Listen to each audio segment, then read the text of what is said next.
भारत की क्रिकेट की मिसाल देखें तो उन्होंने अपनी टेस्ट क्रिकेट को, अपनी फर्स्ट क्लास क्रिकेट को खिलाड़ियों के लिए जरूरी बना रखा है। तो आईपीएल के प्लेयर्स को, अपने इंडियन प्लेयर्स को दूसरी लीग्स खेलने की इजाजत नहीं देते, इसलिए उनके तमाम के तमाम प्लेयर्स जो हैं वो डोमेस्टिक क्रिकेट के लिए अवेलेबल होते हैं, जिसमें वो फर्स्ट क्लास क्रिकेट भी खेलते हैं, 50 ओवर्स क्रिकेट भी खेलते हैं और 20 ओवर्स की क्रिकेट भी खेलते हैं। एक एग्जांपल मैंने उस दिन भी दी थी, कोविड का टाइम था, शुभमन गिल और 4 लड़के पंजाब के युवराज सिंह के घर रहे 4 महीने, और 4 महीने घर रह के युवराज सिंह ने ट्रेन किया। He did not had a post, उसके पास कोई, उसको वो डर था कि मुझे पंजाब से कोई लड़का आता हुआ नहीं दिख रहा टीम के अंदर, सो मैं पंजाब के लिए काम करूंगा। यार हमें कुछ बैठ के सोचना चाहिए। हाँ। ये हमारे साथ क्या हो रहा है? हाँ। बदकिस्मती से पाकिस्तान के क्रिकेट पे खिलाड़ियों की किल्लत है, सलाहियत की किल्लत है। जो फैसला साज हैं पाकिस्तान के क्रिकेट के, वो एक दूसरे को नीचा दिखाने में, एक दूसरे के साथ अपनी रंजिशों को बराबर करने में लगे हुए हैं। आज भी एक क्रिकेटर ने क्या कभी बेड़ा उठाया? क्या कभी शोएब अख्तर ने सोचा कि मैं अपने बलबूते पे एक कैंप लगाऊंगा फास्ट बॉलर का, मैं निकाल के दूंगा अपने जैसा फास्ट बॉलर? क्या मोहम्मद यूसुफ ने कभी सोचा कि मैं कैंप लगाऊंगा और मैं मोहम्मद यूसुफ ढूंढ के दूंगा? क्या शाहिद आफरीदी ने सोचा ये? मैं लाला की तरफ आऊंगी, मैं लाला से भी पूछूं। गौतम गंभीर ऐसे उठ के ही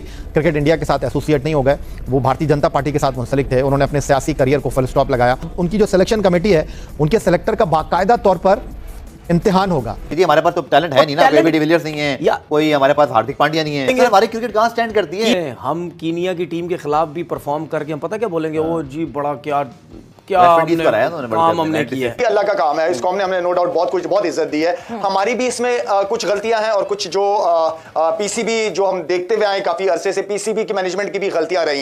जय हिंद दोस्तों, अभी आपने झलक में देखा कि पाकिस्तानी मीडिया कैसे रिएक्शन दे रहा है।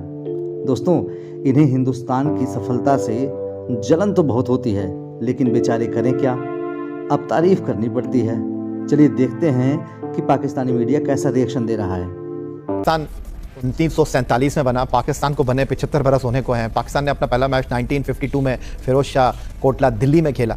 तो पाकिस्तान की क्रिकेट का एक निज़ाम है, और जो भी क्रिकेट बोर्ड का सरबराह आता है, जो भी नया क्रिकेट बोर्ड आता है, वो कहता है कि जी अब क्रिकेट का निज़ाम बनेगा। भाई क्रिकेट का निज़ाम तो होना चाहिए ना, उसमें सिर्फ चॉप एंड चेंजेस होनी चाहिए। अगर हर क्रिकेट बोर्ड का सरबराह आके चीज़ों को नए सिरे से असर नौ बनाने की कोशिश करेगा तो क्रिकेट आपकी कभी तरक्की नहीं करेगी। तो हम तो वहीं घूम रहे हैं। सो आप अगर जब तक स्टेबिलिटी नहीं लाएंगे अपने उस निजाम में, आप मुझे बताएं कितने चेयरमैन चेंज हो गए बाकी क्रिकेट बोर्ड्स के। हमारे यहाँ तो जरा सी कोई चीज़ होती है, गवर्नमेंट चेंज होती है, 1.5 साल के बाद आपका चेयरमैन चेंज हो जाता है। बेटा, ये तुम्हारे औकात के बाहर की बात है, रहने दो, तुमसे नहीं हो पाएगा।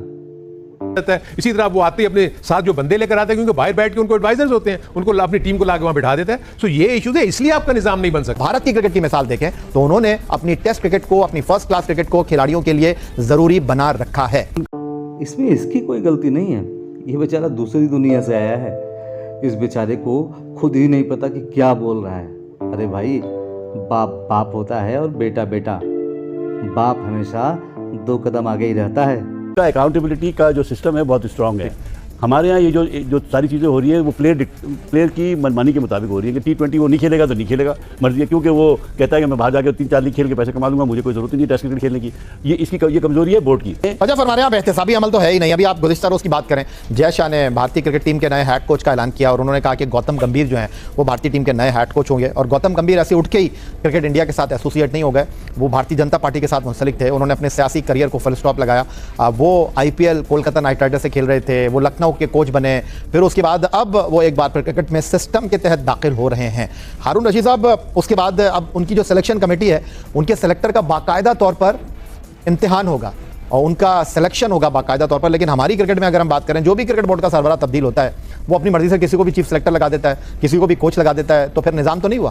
बिल्कुल आप सही कह रहे हैं। देखें, यही वो प्रॉब्लम्स हैं जो कि पाकिस्तान क्रिकेट फेस कर रही है। आपने अभी IPL का जिक्र किया था कि सबसे बड़ा एडवांटेज ये है कि IPL तो एक बहुत बड़ा मेगा इवेंट है और आप देखें कि उसकी विंडो फिक्स्ड है। जो पाकिस्तान के साथ सबसे बड़ा प्रॉब्लम ये है ना, हमारी विंडोज़ जो है ना वो आपकी कभी जनवरी में है तो कभी फरवरी में है तो कभी, और दूसरा IPL में दुनिया भर के क्यों होता है? नहीं, मैं आपको बताऊं, इसलिए कि वो BCCI इतना स्ट्रांग है कि उसने ICC को कंपेल किया हुआ है कि जी हमारी इस विंडो को आप टच नहीं करेंगे। उसके BCCI स्ट्रांग है, मैंने आपकी बात मान ली, लेकिन BCCI आपके डोमेस्टिक निजाम में तो इंटरफेयर नहीं कर रहा। उनको अपने डोमेस्टिक निजाम को मिल गया ना। देखें ना, अगर आपकी विंडो फिक्स हो गई IPL की, तो आपका डोमेस्टिक का निजाम तो आपके जो सीजन शुरू होगा, जहां एंड होगा, वो उनको पता है, उसी के मुताबिक वो करेंगे। एंड देन वो IPL के प्लेयर्स को, अपने इंडियन प्लेयर्स को दूसरी लीग्स खेलने की इजाजत नहीं देते, इसलिए उनके तमाम के तमाम प्लेयर्स जो हैं वो डोमेस्टिक क्रिकेट के लिए अवेलेबल होते हैं, जिसमें वो फर्स्ट क्लास क्रिकेट भी खेलते हैं, 50 ओवर्स क्रिकेट भी खेलते हैं और 20 ओवर्स डोमेस्टिक क्रिकेट भी खेलते हैं। तो इसलिए जब वो टेस्ट सीरीज में जाते हैं तो वो 15 प्लेयर आपके निकल जाते हैं। बदकिस्मती से हमारा प्रॉब्लम इट्स नॉट दैट कि इंटरनेशनल प्लेयर्स ही बाहर चले जाते हैं, आपके डोमेस्टिक के प्लेयर्स आपकी डोमेस्टिक क्रिकेट छोड़ के T20 लीग्स खेलने चले जाते हैं। This is the biggest issue जो कि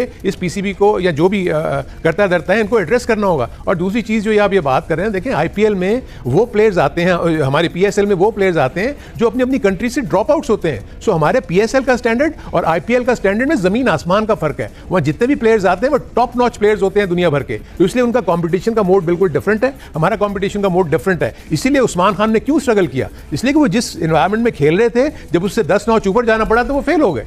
आजम खान डोमेस्टिक में कर रहे थे, वहां जब गए तो वो फेल हो गए। सो ये वो इश्यूज है कि आपको क्वालिटी बढ़ानी होगी। वैसे हमारी नेशन का भी कसूर है, हमें अपने हीरोज का नहीं पता कि किसको हीरो बनाना है किसको नहीं। मेरा ख्याल है कि यहाँ भी हम मिस द ट्रिक करते हैं, हमारी कौम को नहीं आइडिया। इसीलिए देखें इंडिया अपने प्लेयर्स जो जेन्युइन प्लेयर होते हैं ना उनको हीरो मानते हैं।